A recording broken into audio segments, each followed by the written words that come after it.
Hola a todos y todas y Hello, todos. thank you very much, everyone.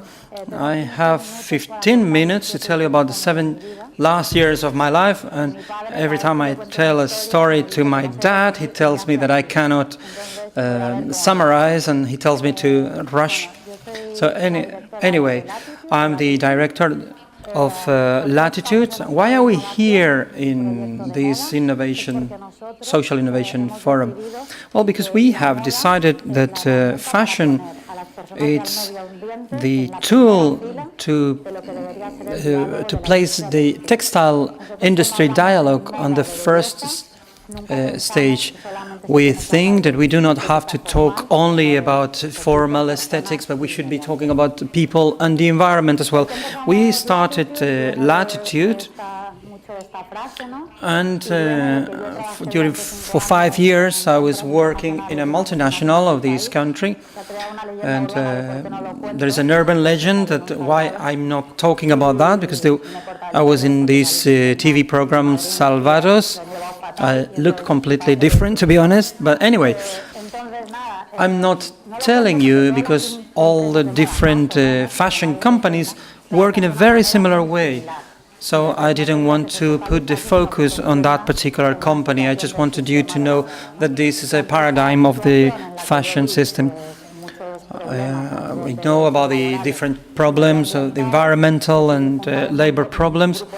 What we did was to put together a tool and try to think and change things right from the inside. Yolanda has mentioned also that we saw this need to change the industry from inside. This sustainable transformation idea consists that what we do is we transform the workshops and we help the brands to change their productive process. We do not talk about fashion. What we do, we are not taking these the people out of these workshops. It's very important, rather, that all the different all the professionals can work in very good environments, and that's exactly what these people that are working that work in the textile industry like as well. So in this sense, we sort of contribute with a very small model. We right now have been working for 3 years, and over this period I think we've done about 50% things right and the other 50% wrong probably, but we've managed to create this stable model, which is a social entrepreneurship model. It has been awarded by Ashoka with different awards, and I'm part now of this organization, and I'm very proud of that. We have generated this model in Galicia, and we expect that this can be scaled up and can be globalized. This know-how that we have from the transformation of materials to energy can be applied to all the different territories. We're focused on the Valencian region and Catalonia because of our history in textiles, but okay, please do not take this personally, but these two areas are the main areas that we are trying to have our presence on and implement our model. We have actually sort of worked with the different brands of the country and brands from other countries, and everybody's trying to now implement all these methodologies in the production chain. I'm showing you these pictures now because I believe it's very important that we fight for sustainable fashion with ethnic colors that die. I think this is. It seems that we seem to be wearing these sort of placards saying "Save the planet," and that's what people believe. Anyway, we've seen lots of different errors in innovation in textiles, and these models seem to be a little bit like children's models, and that's something that we need to change.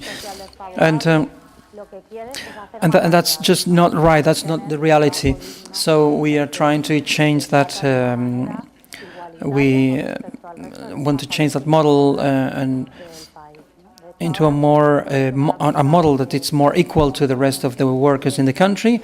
Now I take the chance to tell you that we have a project which is the first workshop using all these protocols that we have created and applies it to the social methodology. Women that have been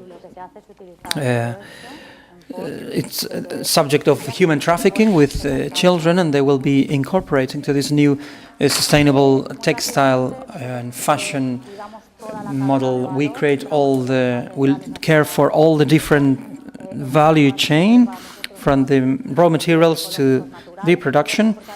We use natural materials, and I'm telling you this because we tend to focus on the sewing part. We think of a woman that is sewing, and that's not the way it is.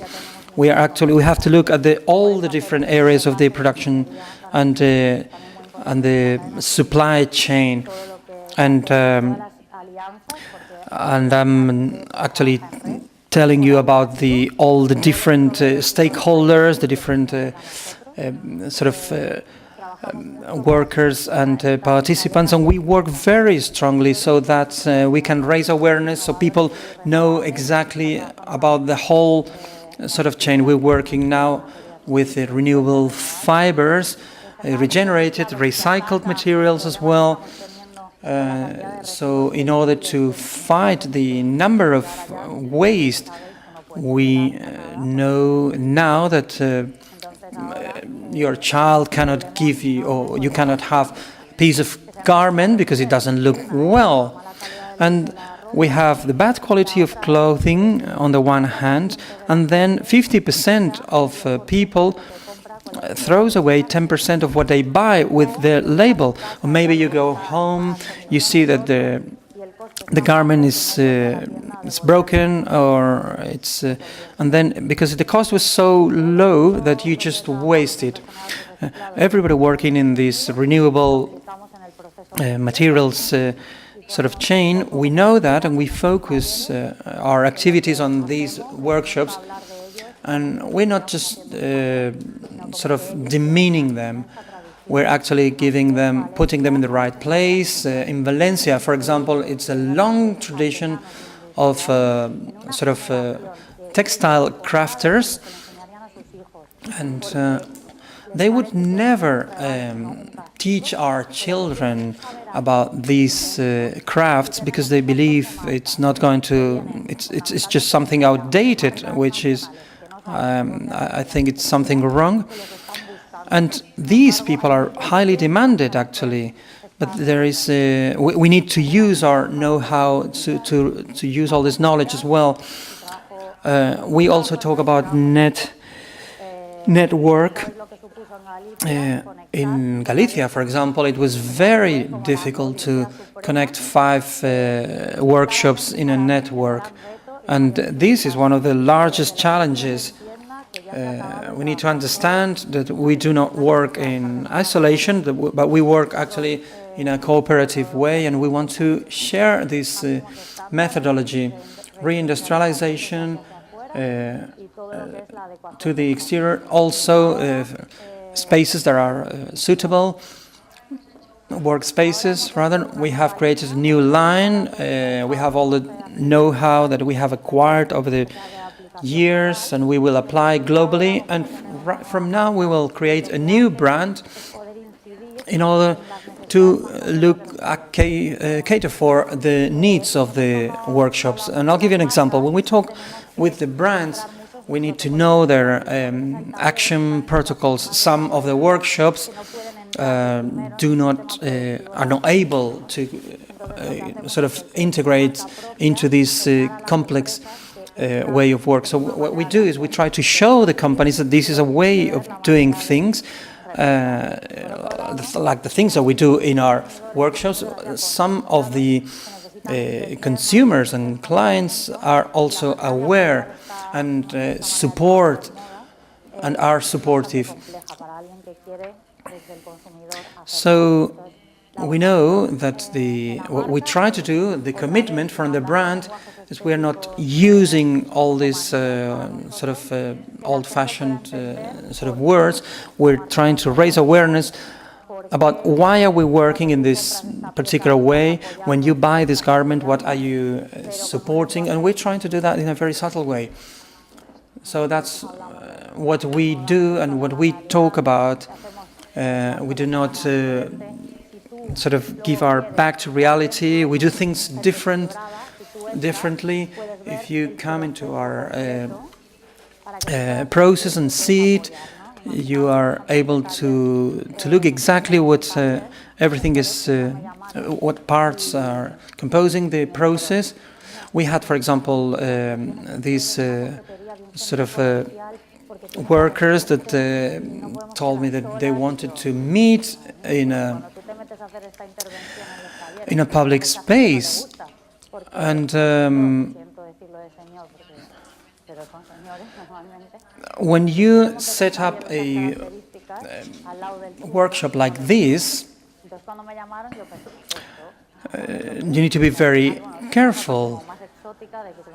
We had this experience when these ladies wanted to meet us and tell us about this new workshop, because they were working for the competition, and they told me that in their workshop in Galicia they worked for 10 hours and they could just go to the toilet once a day.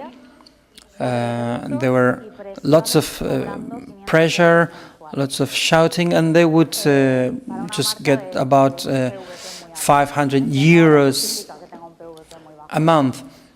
And this was a very well-known brand anyway.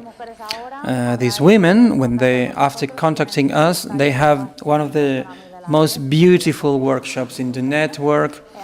They have started this women's cooperative. It's a wonderful place. They're working with Swedish brands. They visit them, they show them all the marketing campaign, and this is the first time in their life after 30 years that one designer comes up and shows them about the marketing campaign, and this is spectacular for them. We also needed an interpreter also speaking English in order to communicate between them. These women have integrated all the different waste, energy within the workshop. I'm just giving you all these details to explain what was the first time when about how complex all these processes are in order to change things. The first time I took two of the gentlemen to this Sustainable Triodos Bank office. These gentlemen said, "Oh, this looks like a real bank. I thought you were going to show us a sort of garage or with guys smoking or something." But actually, that was not the case. So just we need to get rid of all these stereotypes as well, because sometimes people think that if you buy this piece of garment, you're supporting a cause or something, and that's what we do, but we do it very subtly, as I said, because otherwise it looks like social innovation textile projects are not viable anyway. And I hope that we're making normal garments to special people, and we also give a lot of emphasis on the different types of models and so on. And you're all welcome to Galicia, to our workshops and to our offices, so we can tell you more about our projects. Thank you very much.